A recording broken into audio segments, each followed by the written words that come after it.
Bismillahirrahmanirrahim. Assalamualaikum warahmatullahi wabarakatuh.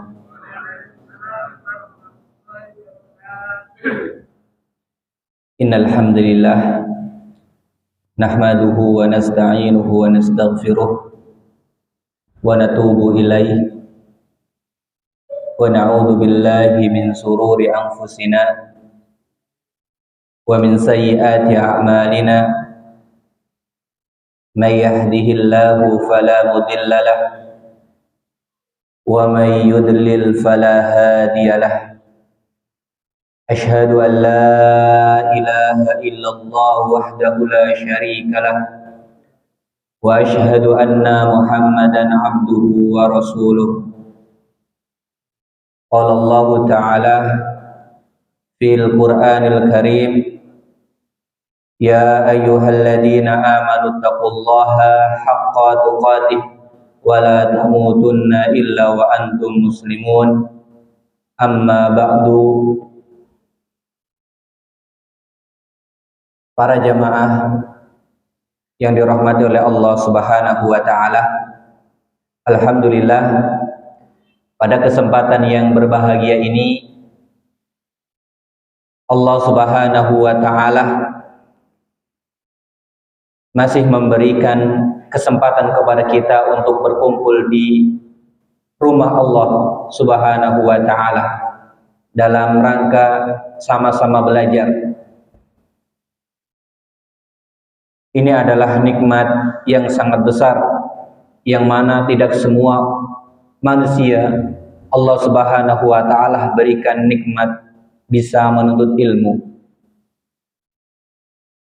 Salawat dan salam semoga tetap tercurah, terlimpah kepada manusia pilihan yang menjadi suri toladan bagi manusia, yang menjadi penutup para nabi, kepada Nabi Muhammad sallallahu alaihi wa ala alihi wasallam. Para jamaah rahimani wa rahimakumullah, Bapak, Ibu masih ingat ya dengan saya pertemuan yang kemarin? Apa yang kita bahas Bapak Ibu? Kalau melihat wajah saya, mungkin Bapak-bapak faham dulu materinya tentang apa. Satu, tentang doa. Pertemuan sebelum ini. Jadi apa Pak? Pertemuan sebelum ini yang masih ingat? Ini pertemuan keberapa dari saya? Pertemuan keberapa Pak? Keempat.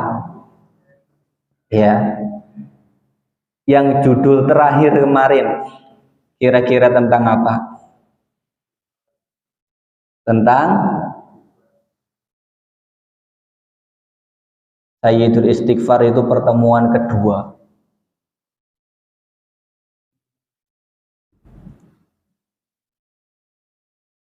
Masih ingat Bapak Ibu? Ibunya paling lebih kuat ingatannya karena nggak mikir macem-macem. Kalau bapaknya mungkin mikirnya macem-macem, ya. Siang nyari rizki, ya. Wis bali mari rumah kelalen. Kalau ibu-ibunya kan di rumah terus, ya. Kira-kira apa Ibu? Oh, lupa juga ibunya. Ya, ibunya ternyata lupa juga.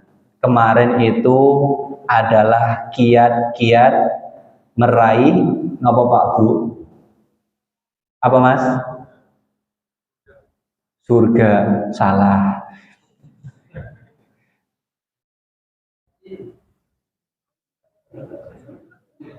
Kiat-kiat meraih ngapa Pak? Mungkin catatannya masih ada. Rumah di surga, kurang tepat. Ya. Manusia itu ya suka lupa, ya.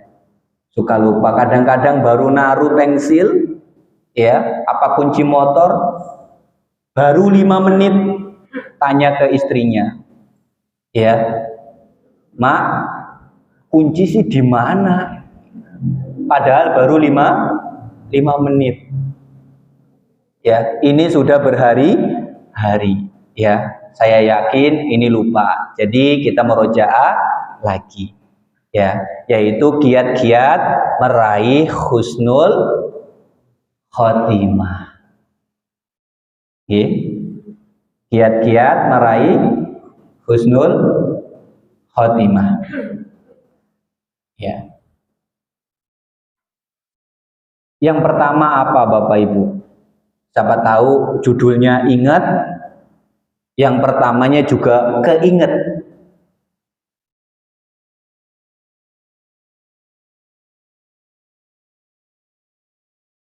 Yang pertama adalah bertakwa kepada Allah Subhanahu wa Ta'ala. Ya. Kita semuanya ingin, saya dan panjenengan semuanya pasti kita ingin meninggal dalam keadaan husnul khotimah. Apa sih meninggal dalam keadaan husnul khotimah? Meninggal di atas ketaatan kepada Allah Subhanahu wa Ta'ala. Lawan dari su'ul khotimah. Su'ul khotimah itu adalah meninggal di atas kemaksiatan kepada Allah Subhanahu wa Ta'ala. Dan kita meminta kepada Allah agar diwafatkan. Karena kita semuanya akan wafat Bapak Ibu. Siapa yang nggak akan wafat? Ada di sini yang nggak akan wafat? Nggak ada. Semuanya kita akan wafat. Kullu nafsin dha'iqatul maut. Setiap yang bernyawa pasti akan mati. Setiap yang bernyawa pasti akan mati. Karena kita bernyawa, pasti kita pun akan mati. Ya, tapi meninggalnya kita dalam keadaan apa? Keadaan yang baik atau keadaan yang buruk? Ya. Tapi ini ada pengaruhnya di dalam rutinitas kehidupan kita. Kalau kita melakukan amalan-amalan saleh yang diperintahkan oleh Allah Subhanahu wa Ta'ala dan menjauhi kemaksiatan, insya Allah akan meninggal di atas husnul khotimah. Tapi ada kiat-kiat yang bisa diraih, ya, dengan amalan-amalan soleh. Ya. Jadi yang pertama adalah bertakwa kepada Allah Subhanahu wa Ta'ala. Rasulullah Shallallahu Alaihi Wasallam bersabda, "Ittaqillaha haitsuma kunta." Bertakwalah kepada Allah Subhanahu wa Ta'ala dimanapun kamu berada. Di pasar bertakwa, di masjid bertakwa, di rumah bertakwa, di sekolah bertakwa, di tempat yang ramai bertakwa, di sendirian, di kesendirian, di saat tidak ada orang yang melihat kecuali dia sendiri juga bertakwa. Ittaqillaha haitsuma kunta. Bertakwalah kepada Allah Subhanahu wa Ta'ala dimanapun kalian berada. Ya, dimanapun Pak, kita harus bertakwa kepada Allah. Kalau kita ingin menggapai husnul khotimah, maka kita harus bertakwa kepada Allah dimanapun kita berada. Karena takwa itu digandengkan oleh Allah Subhanahu wa taala dengan husnul khotimah di dalam ayat yang sering kita dengar setiap Jumat, Bapak Ibu. Allah Subhanahu wa taala berfirman, "Ya ayyuhalladzina amanu taqullaha haqqa tuqatih wa la tamutunna illa wa antum muslimun." Saking seringnya didengar sehingga hafal sendiri. Wahai orang-orang yang beriman, bertakwalah kepada Allah Subhanahu wa taala dengan sebenar-benar takwa. Takwanya jangan sembarangan. Takwanya harus benar. Serius bertakwa kepada Allah Subhanahu wa taala. Wala tamutunna illa wa antum muslimun.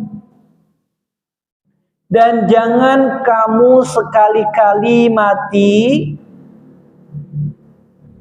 kecuali dalam keadaan muslim. Ya, dalam keadaan muslim.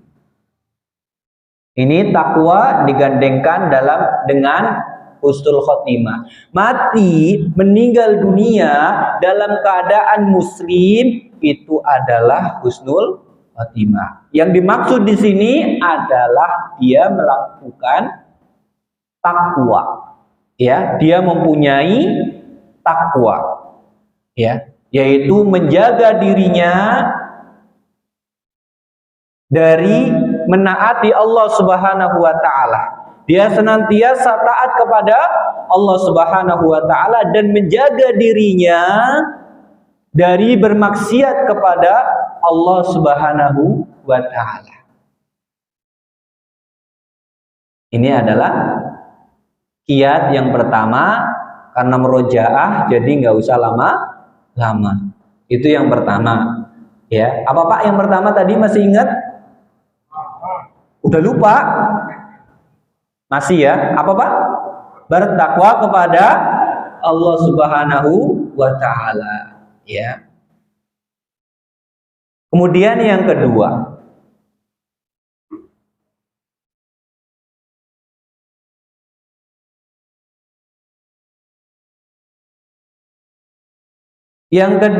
adalah mengingat kematian, Bapak Ibu.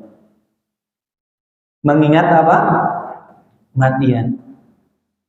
Kita akan mati, kita akan meninggal, kita akan wafat. Betul Bapak Ibu? Diingat. Kapan sih kita mau wafat? Ada yang tahu tanggal wafat? Tanggal wafat pribadi ada yang tahu? Kalau ada yang tahu, saya boleh dikasih tahu kalendernya? Ya. Siapa tahu bisa fotokopi? Ya. Nggak ada Bapak Ibu. Ya.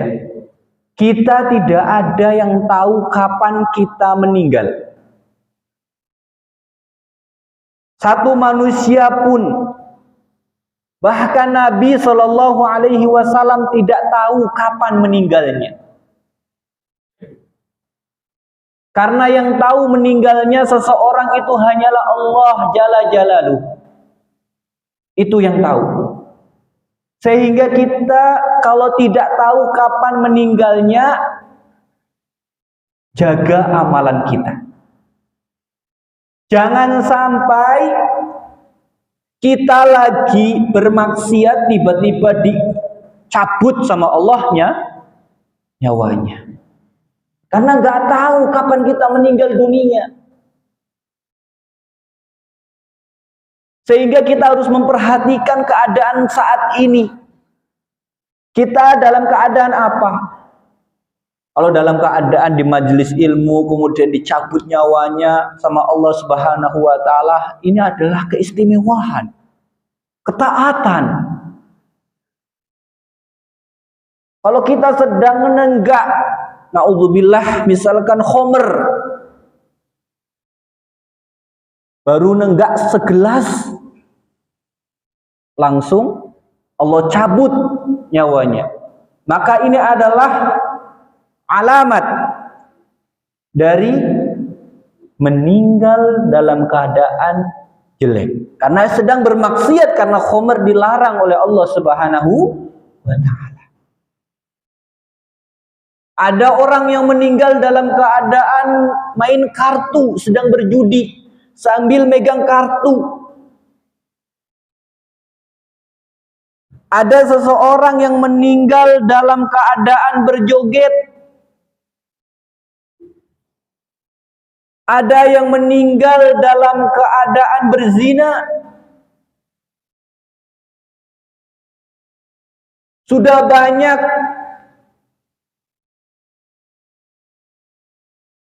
contoh atau sejarah yang kita perhatikan, yang kita bisa baca, yang kita bisa lihat, betapa banyak mereka yang sedang bermaksiat kemudian dicabut nyawanya oleh Allah Subhanahu wa taala. Maka ingat mati. Supaya apa? Supaya kalau kita mau bermaksiat, ya Allah, jangan sampai aku lagi ini Engkau cabut nyawaku. Ya.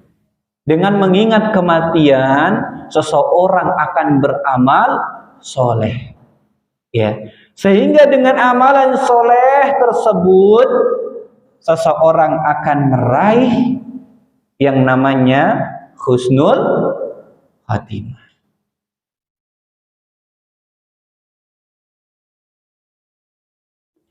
Kata Rasulullah sallallahu alaihi wasallam, aksiru zikra hadhil ladzat. Perbanyaklah oleh kalian. Ini perintah. Kanjeng Nabi yang memerintahkan. Perbanyaklah mengingat oleh kalian. Apa yang diingat? Dunia? Tak, bukan. Rumah yang megah? Bukan. Istri yang cantik? Bukan. Uang yang ada di tabungan? Bukan. Kendaraan yang mewah? Bukan. Bukan itu yang disuruh untuk memperbanyak ingat. Tapi Rasulullah Shallallahu Alaihi Wasallam mengatakan, aksiru zikro hadhil ladzat. Perbanyaklah mengingat oleh kalian pemutus kenikmatan. Pemutus kenikmatan. Apa yang dimaksud dengan pemutus kenikmatan? Al-maut. Kematian. Ya. Kemudian Rasulullah Shallallahu Alaihi Wasallam ditanya, ya Rasulullah, siapakah orang yang paling cerdas? Yang hafal Quran 30 juz, yang hafal hadis ribuan, yang hafal mutun, berbagai macam mutun, yang bisa menghafal rumus-rumus matematika, yang bisa menghafal rumus-rumus kimia. Bukan. Orang yang cerdas, kata Rasulullah sallallahu alaihi wasallam, fa ayyul mu'minina akyas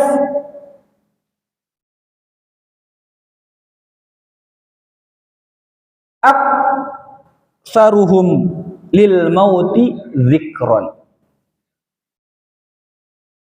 Orang yang cerdas itu adalah orang yang banyak mengingat kematian. Nih. Wa ahsanuhum lima ba'dahu isti'dadan. Ulaika al-aqyas. Ulaikal aqyas. Ya Rasulullah, siapakah orang yang paling cerdas? Rasulullah menjawab, orang yang paling banyak mengingat kematian. Dan sebaik-baik orang yang mengingat kematian tersebut, orang yang mempersiapkan dirinya dengan kematian. Ya, maksudnya mempersiapkan dirinya menuju kematian. Yang paling baik di dalam mempersiapkan. Apa yang telah kita siapkan Bapak Ibu? Kita punya amalan apa? Sudah yakinkah amalan kita diterima oleh Allah? Belum ada yang menjamin. Amalan kita sedikit pun belum ada yang menjamin bahwa amalan kita diterima oleh Allah Subhanahu wa ta'ala. Ya. Tapi kita persiapkan, mempelajari bagaimana amalan-amalan itu bisa diterima oleh Allah Subhanahu wa ta'ala dengan usaha. Terus usaha. Jadi orang yang cerdas bukan mikirin harta terus.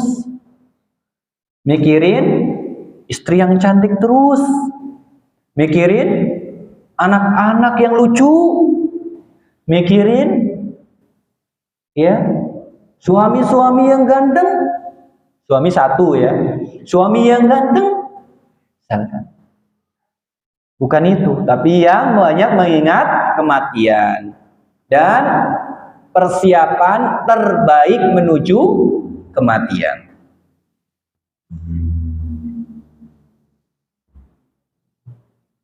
Ada 3 hal yang akan menimpa. 3 ya, 2, 3. Ada 3 hal yang akan menimpa seseorang yang kurang mengingat kematian. Berarti lalai dari mengingat kematian. Ada 3 hal yang bisa menimpa seseorang yang jarang mengingat kematian atau gak mau mengingat kematian. Apa yang pertama? Taswifu taubah. Yang pertama adalah menunda taubat. Nih, menunda taubat bahaya Bapak Ibu. Bahaya sekali menunda taubat. Manusia pasti bersalah. Kullu bani Adam khata. Ya.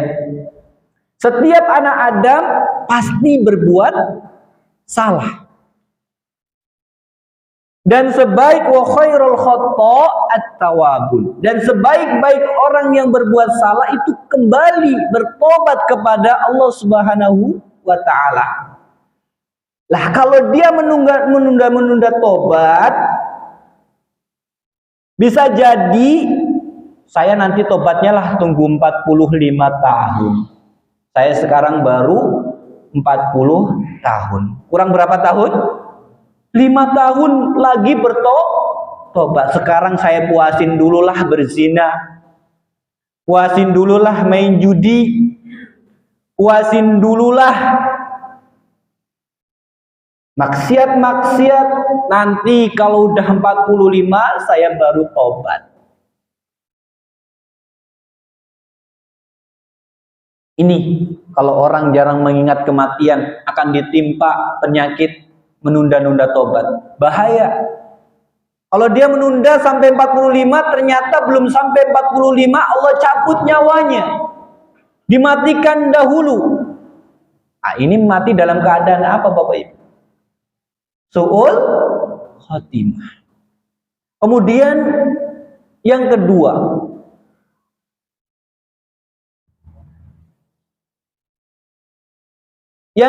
adalah tidak puas dengan dunia dan meninggalkan sikap secukupnya. Gak akan puas. Orang yang jarang mengingat kematian gak akan puas dengan dunia. Dapat dunia banyak kurang, apalagi sedikit. Lebih kurang. Karena gak ada yang diingat tentang kematian. Loh, saya dapat banyak juga saya mati. Saya dapat sedikit juga saya mati. Ya alhamdulillah dapat sedikit atau banyak, yang penting saya bersyukur dan dapat yang halal. Ya, wong mati saja, orang yang paling kaya emang bawa rumahnya? Bawa Pak? Enggak. Orang yang paling sugih mati bawanya kain kafan. Ya. Gak akan puas kalau enggak mengingat kematian. Ya, maksudnya tidak puas dengan dunia dan meninggalkan sikap secukupnya. Kalau orang yang sering mengingat kematian lah, ya udah, alhamdulillah dapat segini cukup insya Allah buat hari ini. Besok insya Allah Allah berikan rezeki lagi. Ya, selagi kita masih hidup Allah akan berikan rezeki. Kemudian yang ketiga, orang yang jarang mengingat kematian itu akan ditimpa penyakit malas beribadah. Ibadahnya malas. Mau sholat lah, ya. Mau sholat berjamaah, malas. Mau berangkat ke masjid, malas. Mau puasa, malas. Ya. Mau sholat qiyamul lail, malas. Karena dia nggak mengingat kematian. Coba dia mengingat kematian, ya. Setelah beramal meninggal. Ini istimewa. Ya. Karena dia beramal soleh. Tapi kalau malas beribadah, ini yang bahaya. Sifat malas itu membahayakan. Ya. Sifat malas itu membahayakan. Baik malas dalam masalah dunia maupun malas dalam masalah akhirat. Ini membahayakan. Ya. Oleh karena itu Rasulullah mengajarkan doa, Allahumma inni a'udzubika minal kasali. Ya Allah, aku berlindung kepadamu dari sifat malas. Dari sifat apa Pak? Malas. Apalagi malas beribadah. Ini yang ngeri, yang bahaya. Allah Subhanahu wa taala berfirman menyuruh kita untuk semangat. Apa dalam ayat Al-Qur'an? Fastabiqul khairat. Berlomba-lombalah kalian dalam kebaikan. Ini yang diperintahkan oleh Allah. Rasulullah juga bersabda, ihris ala ma yanfa'uk. Semangatlah terhadap apa yang bermanfaat buat kamu. Jadi sifat malas itu membahayakan. Jadi harus dilawan. Malas ke masjid dilawan. Males sedekah dilawan, males puasa dilawan. Karena kalau hawa nafsu kita diturutin terus, itu membahayakan. Karena nafsu itu selalu mengajak kepada kejelekan. Sehingga harus dilawan. Kalau kita nggak melawan kemalasan kita, malas terus kita. Mau sholat malas, jujur. Iya toh Pak? Iya.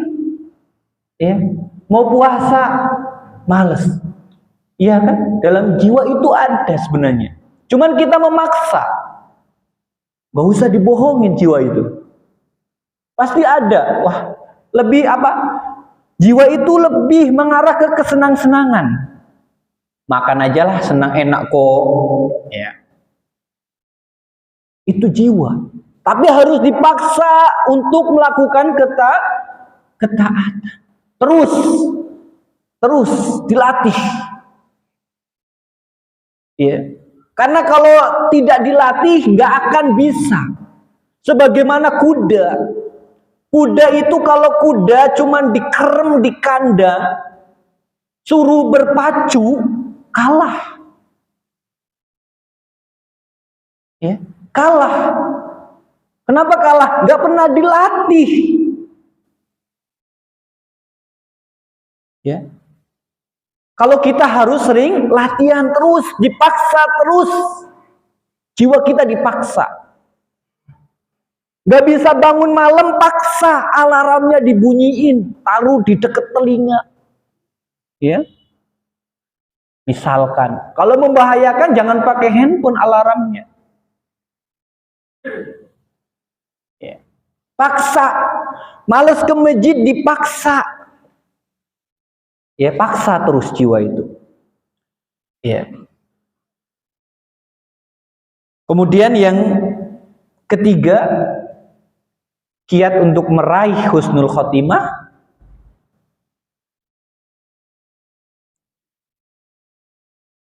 adalah segera bertobat.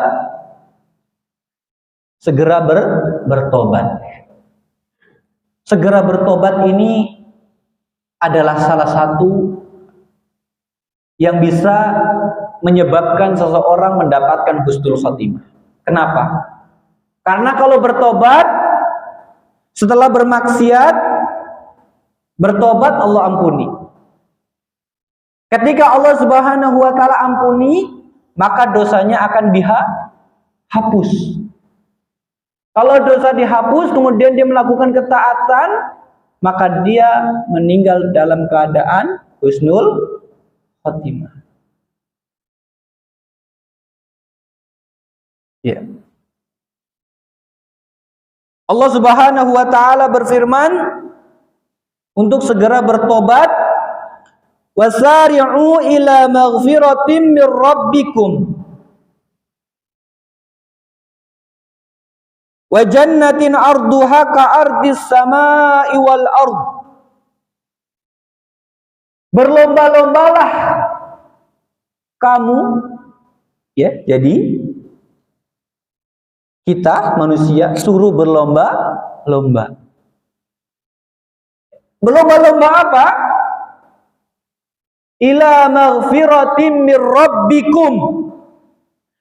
Berlomba-lomba mendapatkan ampunan dari Tuhanmu. Kita harus berlomba-lomba siapa yang duluan. Karena manusia itu punya salah, jadi harus berlomba-lomba. Setiap orang pasti punya salah. Maka di sini diperintahkan untuk berlomba-lomba mendapatkan ampunan dari Tuhanmu. Wa jannatin arduha,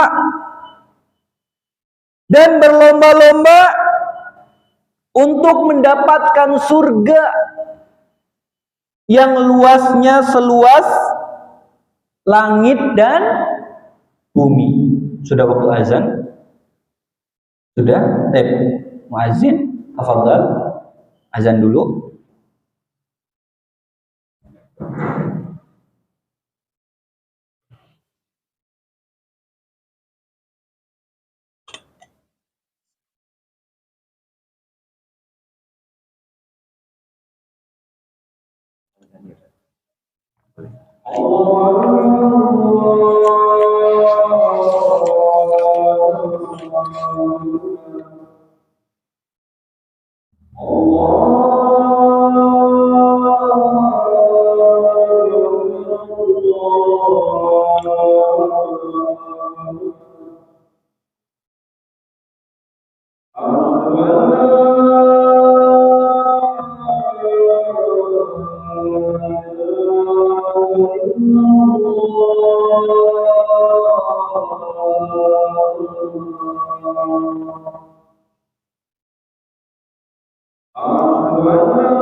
Alhamdulillah.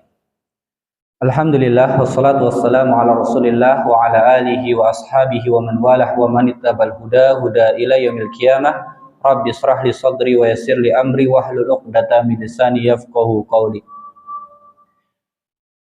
Jadi yang keberapa Pak? Ketiga atau keempat? Ketiga, yaitu bersegera bertobat.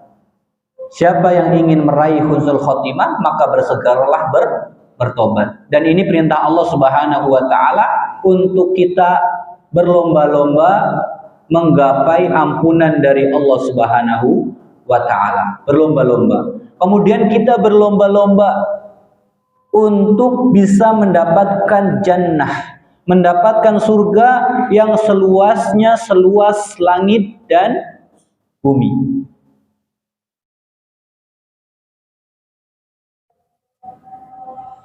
Allah Subhanahu wa taala juga berfirman di dalam surah Al-Hadid, tadi surah Al-Imran ayat 133. Sekarang di Al-Hadid ayat 21 Allah Subhanahu wa taala juga berfirman, "Sabiqu ila maghfiratin mir rabbikum wa jannatin 'arduha ka'ardis samai wal ard."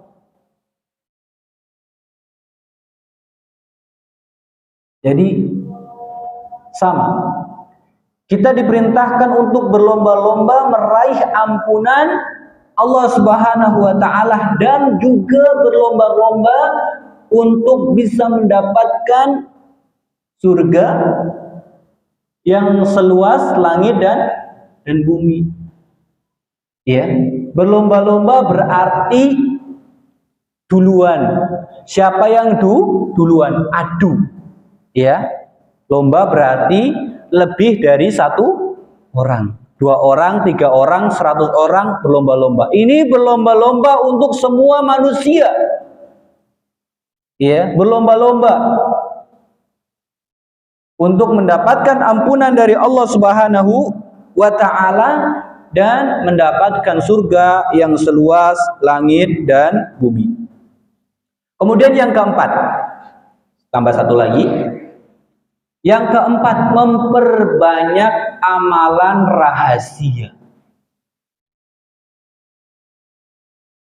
Kita punya amalan rahasia, Bapak Ibu. Ya dirahasiakan ya. Kalau punya amalan rahasia, dirahasiakan. Apa sih amalan rahasia? Amalan yang nggak tahu atau amalan yang tidak diketahui oleh orang lain kecuali oleh diri kita sendiri. Itu amalan rahasia. Bainana wa bainallah, bainaka wa bainallah. Antara saya dengan Allah, antara antum dengan Allah. Ya. Itu amalan rahasia. Ya. Jadi kita harus punya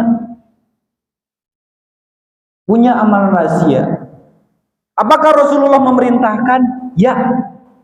Rasulullah memerintahkan.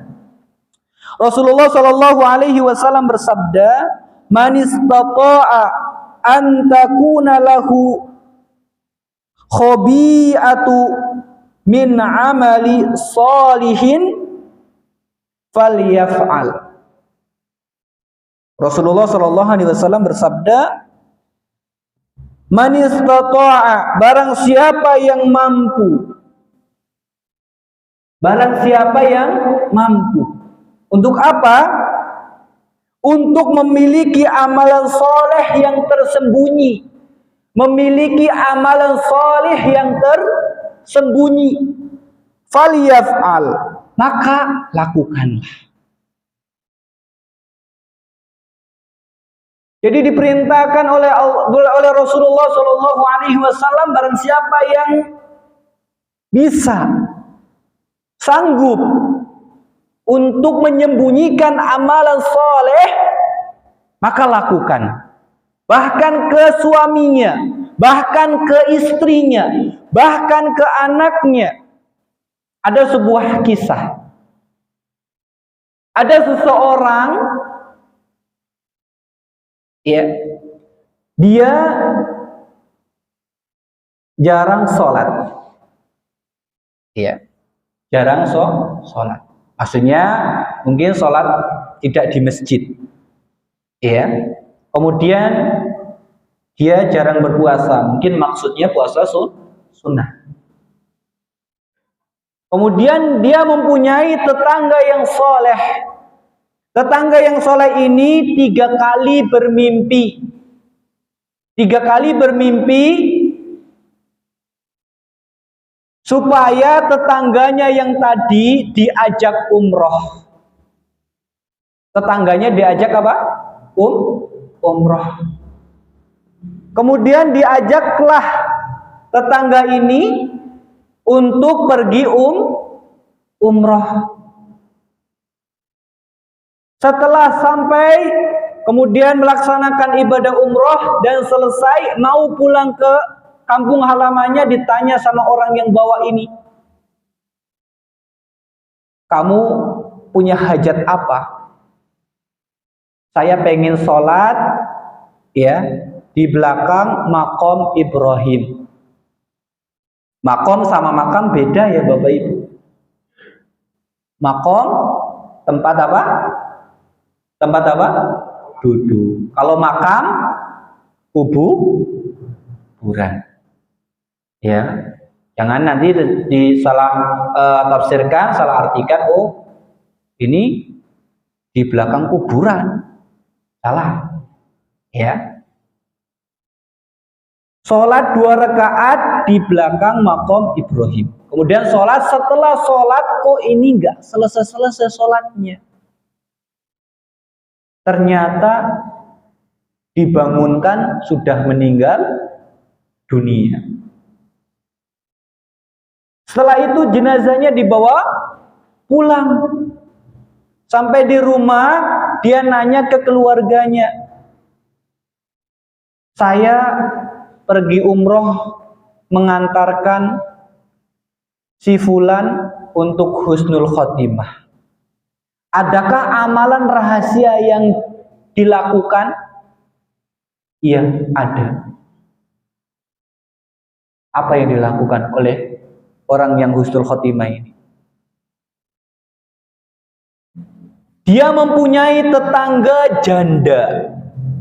Tua, bukan janda muda, ya. Ya, banyak perhatian ke janda muda nih. Salah. Ya. Janda tua. Kemudian dia membuat makanan di setiap harinya dengan tangannya. Dia tidak mau dibantu oleh keluarganya, nggak mau. Dia dengan tangannya kemudian dikasihkan ke janda yang tua ini makanan. Setiap hari rutin. Setiap hari rutin. Sampai ini dicabut oleh Allah Subhanahu wa taala. Ternyata dia punya amalan rahasia. Ya.